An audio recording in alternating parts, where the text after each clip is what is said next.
bishobora kumvikana nk'ibitangaje kumva ngo umugore yagurishije umwana wiwe. Gusa hano hari umukecuru wari ufite ibibazo by'amadeni yende no kumwicisha, arangije yigira inama yo kwita afata umwana wiwe akamugurisha ku mugabo wari unyize uruhande rw'iwabo. Umugabo wari utambutse imbere y'iwabo cyangwa se imbere y'urugo rwabo wakundaga uyu mukobwa, arangije yishyura mama w'uyu mukobwa, aramubwira utarashaka umukobwa wiwe. Byagenze bite? Ndagira ngo ukurikire. Uyu mukecuru mu rwego rwo kugira ngo agabanye amadeni cyangwa se ibibazo yari afite, abantu bendaga kumwica kubera amadeni yari afite, umukire yaraje amupakira icyitwa inote z'amafaranga menshi. Umukecuru ahangaha atangira kwishima kugira ngo uyu mugabo atware uyu mukobwa azamukoresha ibyo ashaka. Ndebera ikigabo kirangaha cyo gifite n'amapingu cyamuziritse, ukurikire nawe unarebe. Uyu mukecuru ndakubwiye ngo hari imyanzuro abantu bafata mu buzima bwabo izabagiraho ingaruka. Umukecuru yarishimye amafaranga bamuhaye. Ndagira ngo ukurikire unarebe ibintu biraza kurangira bite. Ikigabo kimutwaye nta nimwe kimufitiye cyamuziritse amapingu mu ntoki, bivuze ngo babikoze ibi bintu bahatirije, ntabwo umwana yabishakaga. Byagenze bite? Barakwereka sasa hashize iminota mikeya wa mwana bamutwaye, cya kigabo cyazanye umukobwa gishaka no kumufatira ku ngufu mu ishyamba ryari rirahangaho. Umukobwa arirukanka aragihunga. Ndebera nawe, ndebera umuntu, umugore cyangwa se umukecuru yahaye umwana wiwe. Nuko ikigo kiramubwira kiti wagakobwa winyirukansa kuko bakumaye ngo umukoreshe icyo nshaka. Kigeze ahangaha umukobwa kiramubura. Ndagira ngo kuri cyo narebe, wibuke neza umukobwa yahise ajya inyuma y'igiti aritsimba mu gihe ikindi cyari kirangariye mu gufunga ipantaro. Cya kigabo n'umujinya mwinshi kiramubwira turimo urandakaza, ninkubona biraza kuba bibi. Ndagira ngo kuri cyo narebe, ikigabo kimo kiraseka. Ndagira ngo reba ahantu nawe umugabo w'umukire ufite amafaranga yiwe yaraje gusambanyiriza umukobwa. Ndagira ngo kuri cyunareba umukobwa hanga yaje yishe inyuma y'igiti, arangije yishyiraho ibi byatsi byinshi. Nakubwiye ngo hari ibigabo bitihesha agaciro. Hano umukobwa afite n'ubwo ikigabo kiranga kimo kiramuseka cyane, kimo kiraza kisetsa. Umukobwa hano afite ubwoba bw'uko nikiramuka kimugezeho kiri mukorera ibintu bibi. Nuko cya kigabo kirangiye kiramubwira kiti wa mukobwa we wikomeza kundakaza kuko ninkwifatira ngenda na kwica. Ndagira ngo kuri cyo narebe, kandi nibyo koko umuntu wagize gahunda yo gushaka kugufata ku ngufu no kukwica yakwica. Ikigabo cyagumyanga kiraseka. Umukobwa mu buryo bwo kwitabara yaregutse, wibekare inyuma yiwe ntago kiri kumubona, arangije gufatira igiti cyari kirahangaha. Ndagira ngo kuri cyo narebe, ahita afata cya giti agitimbura mu mutwe. Nyagasani, urugabo rwahise rwikubita hasi. Ndagira ngo kuri cyo narebe, umukobwa ibingibi byose ari kubikora kugira ngo yitabare kuko arebye nabi uru rugabo iyo rumufata rwari kumuhemukira. Ndebera nawe umukobwa bamwambitse amapingu. Umukobwa yatangiye gusaka mu mifuka y'iki kigabo ngakuremo imfunguzo z'imodoka, narangize yirukanke ahunge. Bitiyisi iki kigabo cyegutse cyamukorera n'ibindi kuko ubu ngubu yabimaze gufata indi ntera. Niba ahantu umugabo yaragiye gufata ku ngufu uyu mukobwa muri iri shyamba, nta n'umuntu n'umwe wari kubasha kumutabara. Undebere nawe, biturutse kuki? Biturutse kuba mama wiwe cyangwa se mukecuru wiwe mu mama wiwe yari yifuje yuko uyu mukobwa wiwe amugurisha kugira ngo uyu mugabo ajya mwishimishirizaho. Nyamara uyu mugabo wibuke neza yari umugabo wari uri gutambuka bisanzwe, bya bindi umuntu atambuka bisanzwe, akahita aza gusaba umukobwa, akahita atanga n'amafaranga. Bari kwereka umukobwa feri ya mbere yageze mu rugo. Ndagira ngo kuri cyo narebe, umukecuru wiwe hano arimo arakubura, yambaye kutera, arimo arumva imiziki, ntagazi biri kujya mbere. Umukobwa wiwe acitse ikigabo. Wibuke neza uyu mugore cyangwa se uyu mukecuru yari yamugurisha.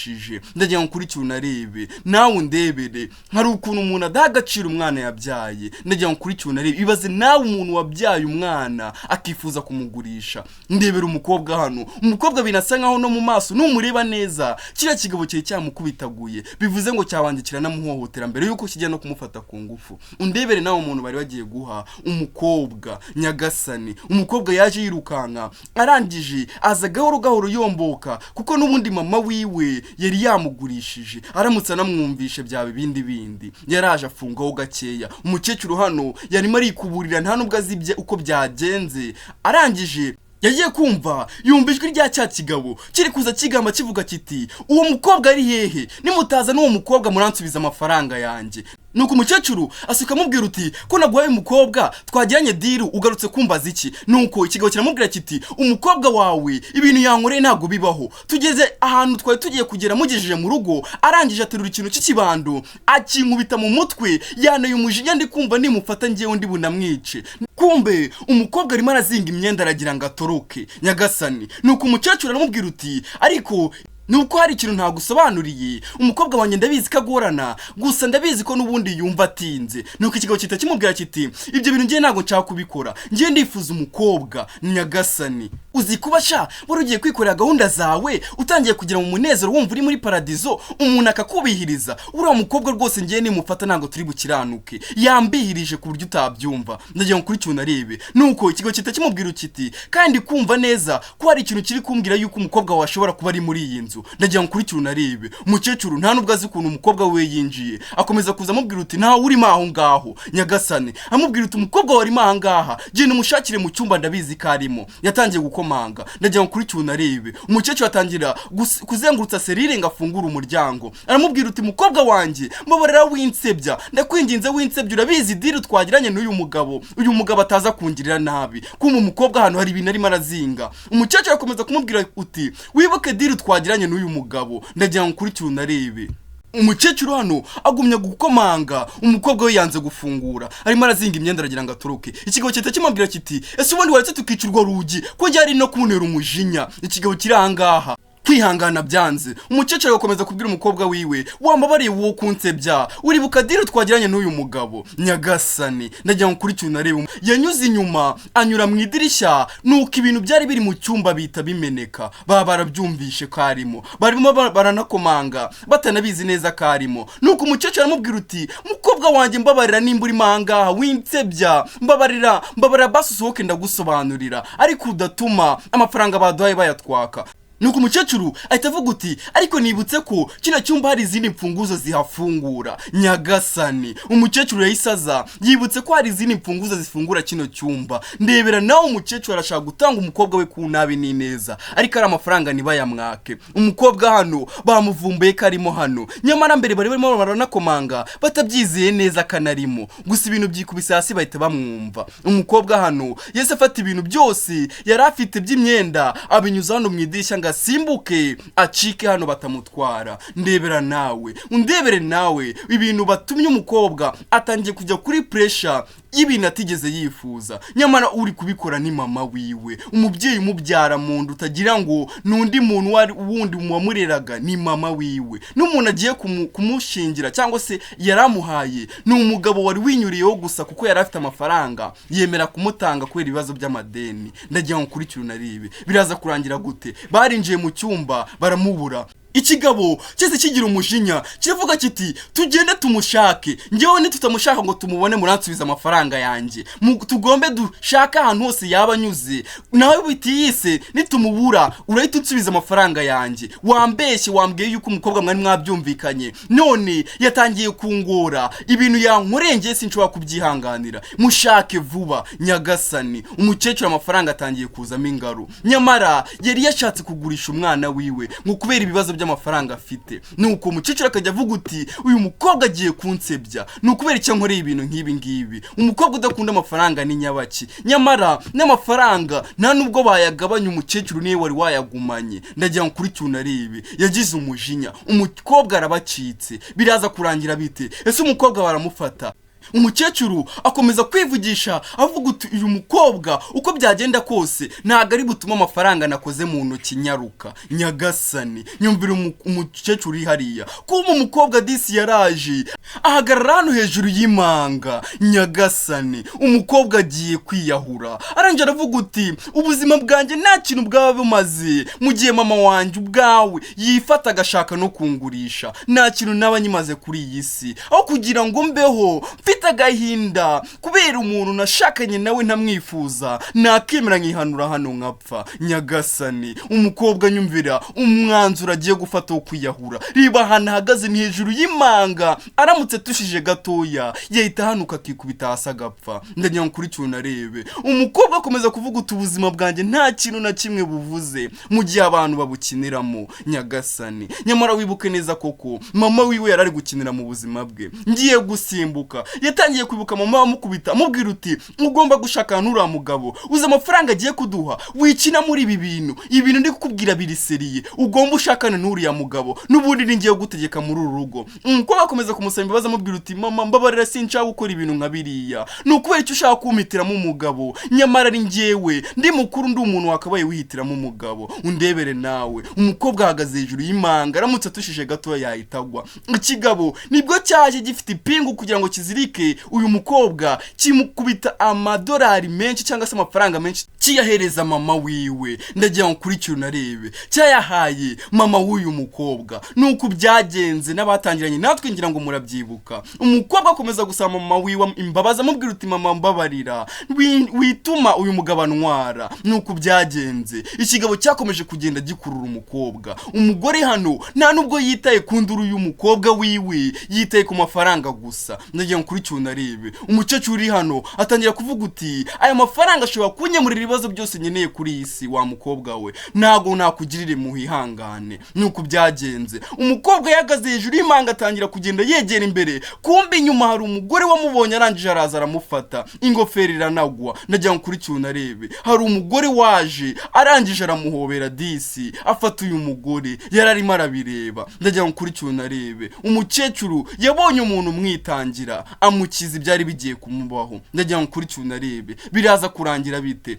Uyu mukecuru atabaye uyu mukobwa yaragiye kwiyahura. Nyamara nakubwiye ngo hari ibintu mukorera abana banyu bikabatera depression nuramuka wumvishe ngo umwana yiyahuye cyangwa yikuyemo ubuzima. Akenshi nuko biba byagenze, biba bifite aho byaturutse. Ntago ari ibintu byizana kuko umuntu ntagafata umwanzuro wo kwiyahura gutyo gusa. Kwiyahura ni ikintu gikomeye. Iyo umuntu yafashe umwanzuro umeze gutyo byanga byakunda hari igikomere mu buzima bwiwe abamaranye igihe kinini kikamunanira kukihangana cyangwa se kubana nacyo agahitamo kwiyahura. Ndagira ngo kuri cyo narebe nuko wa mugore mutabaye aramubwira uti ubu noneho turi ahantu hatuje, byibura ubu ngubu ushobora kumbwira ibibazo byose ufite kugira ngo umutima wawe uruhuke. Nuko wa mukobwa akomeza kumubwira uti hashize igihe gitoya mama wanjye ashatse kungurisha ku mugabo w'umukire. Uwo mugabo nta nimpuhwe yaramfitiye, aho kugira ngo angure byibura nk'ibidahagije yanashatse kumfata ku ngufu ntabishaka. Nyagasani, ndagira ngo kuri cyo narebe yakomeje kumubwira amubwira uti sinzi ikintu nakoze mama wanjye ku buryo yumva ashobora kungurisha nk'itungo nkuko wagenda ukangurisha mu isoko. Ibaze mama wanjye wanyibyariye akankora ibintu nk'ibyo ngibyo. Ntago nzi ikintu nakoze ku buryo nageze n'ahantu nkamusaba imbabazi ariko ntago yigeze anyumva. Ntago nzi ikintu namucumuyeho imbere yiwe.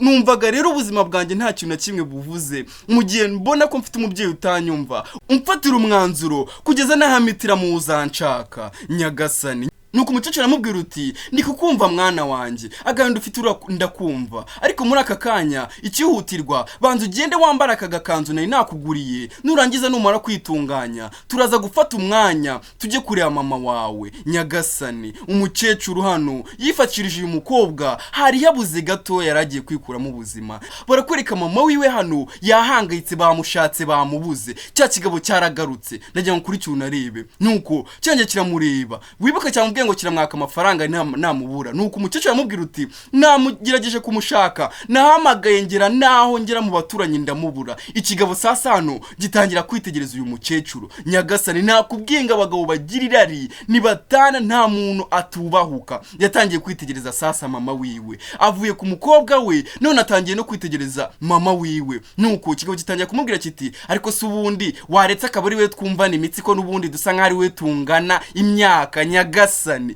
cyatangiye kumufata ngitangira gushaka umusomagura ku ngufu. Barakwereka sasa hari umupolisi wese uturuka hirya ku ruhande. Nyagasani najya nkurikira unarebe. Umucece yahita avuga uti n'uyu mugabo washaka kumfata ku ngufu. Ikigabo gitangira guhakana, kumbe yarazanye n'umukobwa wiwe. Nuko umukobwa ahita avuga uti dore uwo mugabo niwe washatse kumfata ku ngufu, yahatirije ashaka kumfata ku ngufu.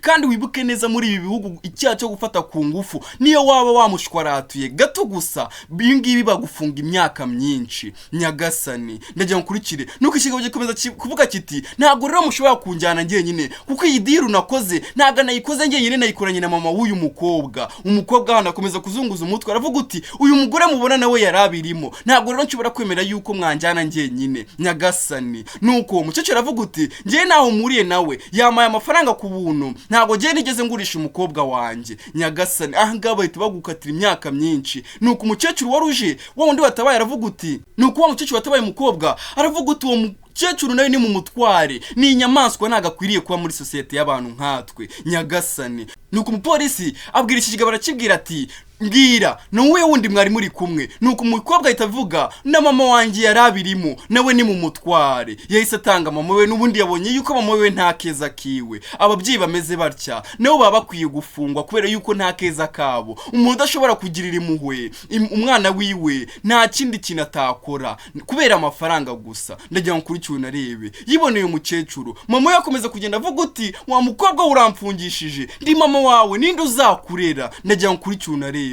Nuko umukobwa wari uri hano abwira uyu mugore amubwira uti wakoze cyane, uri umubyeyi mwiza, nakifuje ko wakabaye ariwe wambereye mama kuko ibintu wakoze n'undi muntu wese niyo yaba ari umuturanyi cyangwa se umuvandimwe wawe wakoze ibintu umuntu umuvandimwe usanzwe atapfa gukora. Nuko umugore aramubwira uti nibyo kubera yuko nta rubyaro nigeze ngira ngiyewe byibuza nzi agaciro k'umwana, niyo mpamvu wa mwana we nagwaye agaciro kubera yuko nzi agaciro ko kugira umwana. Niyo mwibutse gukora subscribe, like, comment ndetse na share, biradufasha cyane kumenya inkuru tuzajya tubaha ubutaha.